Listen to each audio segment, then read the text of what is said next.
जी हाँ, नमस्कार दोस्तों, स्वागत करते हैं आप सभी को आपका यूट्यूब चैनल अंदाज भोजपुरी। जी बता दूं कि भोजपुरी गायक तूफान राज और समीक्षा सिंह जी का एक बहुत ही हाई लेवल का होली सॉन्ग आप सबके बीच आ रहा है। जी हाँ दोस्तों, गाना भाई बहुत ही हाई लेवल का होने वाला है। जी हाँ दोस्तों, यानी कि वीडियो फिट में रानी एक्ट्रेस जी नज़र आने वाली है, जो कि गाना कल सुबह आप सबके बीच यानी कि सुबह 6:30 पे VR म्यूजिक यूट्यूब चैनल के माध्यम से गाना देखने को मिल रहा है। जी हाँ दोस्तों, गाने का बोल है नतिया देवर जी। जी हाँ दोस्तों, गाना पूरी तरह से बवाल है, बहुत ही हाई लेवल का है।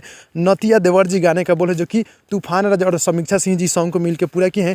और गाना कल सुबह भोरे भोरे छूटे, गाना बहुत ही बवाल, बहुत ही हाई लेवल का है, जो कि सोनू संगम जी गीत को लिखे हैं और म्यूजिक है अंजनी सिंह जी का। जी हाँ दोस्तों, काफ़ी गजब की म्यूजिक देते रहते हैं। तो पहली बार VR म्यूजिक से गाना छूटा है कल सुबह, यानी कल सुबह 6:30 पे डायरेक्ट वीडियो सॉन्ग। जी हाँ दोस्तों, गाना भाई बहुत ही हाई लेवल का, यानी कि 15 तारीख को कल सुबह भोरे भोरे यानी कि वीडियो सॉन्ग रिलीज हो रहा है। जी हाँ दोस्तों, तो जितने भी भाई लोग देख रहे हैं आप लोग मेरे चैनल को सब्सक्राइब कर दीजिएगा। और कल यानी कि दो धमाका हो रहा है। जी हाँ दोस्तों, कल यानी कि दो धमाका हो रहा है तूफान राज का, तो आप लोग देखिएगा। हम तो लग रहा है कहीं तो कल इसको गाने को रोक दिया जाएगा तो बहुत ही अच्छा होगा, यानी कि पासवान की लहर जो गाना तूफान राज ऑफिशियल से आ रहा है उस गाने को रोक दिया जाए तो बहुत ही अच्छा होगा। जी हाँ दोस्तों, तो देखिए गाना कल दो छूट रहा है, अब क्या होता है आगे मैं वीडियो के बाद माध्यम से बताऊँगा। तब तक के लिए धन्यवाद।